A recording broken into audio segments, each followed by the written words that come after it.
میرے محترم بھائیوں اور بزرگوں، کیا کبھی ہم نے تنہائی میں بیٹھ کر اپنے آپ سے یہ سوال کیا ہے کہ ہم اس دنیا میں کیوں آئے ہیں؟ ہماری زندگی کا اصل مقصد کیا ہے؟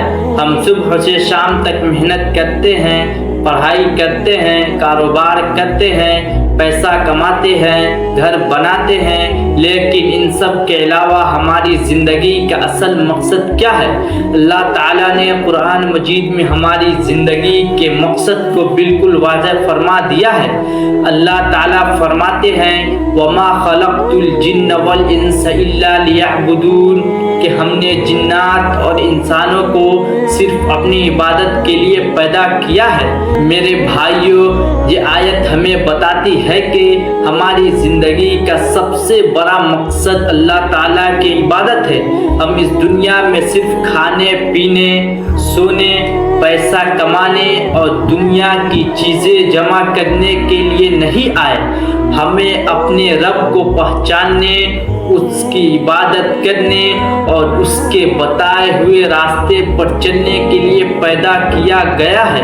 لیکن یہاں ایک بات سمجھنے کی ضرورت ہے، عبادت صرف نماز، روزہ اور تلاوت کا نام نہیں ہے، بلکہ اللہ تعالیٰ کی رضا کے مطابق زندگی گزارنا بھی عبادت کا حصہ ہے۔ ہم نماز پڑھیں، روزہ رکھیں، قرآن پڑھیں، اللہ کو یاد کریں، والدین کے ساتھ اچھا سلوک کریں، لوگوں کے ساتھ اچھے اخلاق سے پیش آئے، حلال رزق کمائیں اور حرام کاموں سے بچیں۔ اگر ہمارا مقصد اللہ کی رضا ہو تو ہماری زندگی کے بہت سے جائز کام بھی نیکی بن سکتے ہیں۔ قرآن سے اپنا تعلق مضبوط کریں۔ ہم میں سے بہت سے لوگ روزانہ موبائل پر گھنٹوں گزارتے ہیں، سوشل میڈیا دیکھتے ہیں، ویڈیوز دیکھتے ہیں، الگ الگ چیزوں میں وقت گزارتے ہیں، لیکن قرآن مجید کے لیے ہمارے پاس کتنا وقت ہے؟ ہمیں چاہیے کہ روزانہ تھوڑا ہی صحیح لیکن قرآن پڑھے، اس کا ترجمہ سمجھے اور اس کی تعلیمات کو اپنی زندگی میں لانے کی کوشش کرے، کیونکہ قرآن صرف پڑھنے کی کتاب نہیں بلکہ زندگی گزارنے کا راستہ دکھانے والی کتاب ہے۔ میرے عزیز بھائیوں، جب ہمیں کوئی پریشانی آتی ہے تو ہم فوراً لوگوں کو یاد کرتے ہیں، لیکن سب سے پہلے ہمیں اپنے رب کو یاد کرنا چاہیے۔ جب دل پریشان ہو تو اللہ کو یاد کرے، جب کوئی مشکل آئے تو اللہ سے دعا کرے، جب کوئی نعمت ملے تو اللہ کا شکر ادا کرے، اور اگر ہم سے کوئی گناہ ہو جائے تو مایوس نہ ہو، اللہ کی طرف واپس آئے اور سچی توبہ کرے۔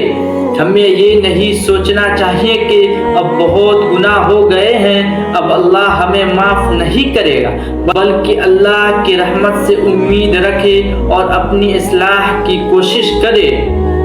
اسلام ہمیں دنیا کے کام چھوڑنے کا حکم نہیں دیتا۔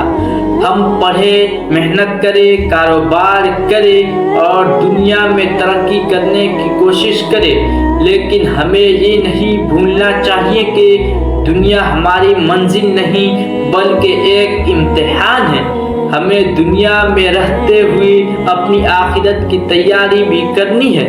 آج ہمارے پاس وقت ہے، آج ہمارے پاس صحت ہے، آج ہمارے پاس موقع ہے، لیکن ہمیں نہیں معلوم کہ یہ موقع کب ختم ہو جائے، اس لیے اپنی زندگی کو غفلت میں ضائع نہ کریں۔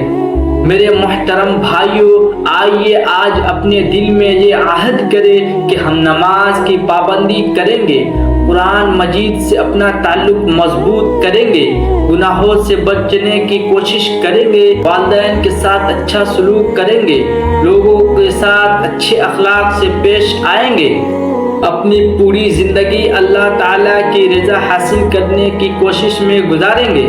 اللہ تعالیٰ ہمیں اپنی سچی عبادت کرنے والا بنائے، ہماری کوتاہیوں کو معاف فرمائے، ہمیں نیک زندگی گزارنے کی توفیق عطا فرمائے اور ہمیں دنیا اور آخرت دونوں میں کامیابی عطا فرمائے۔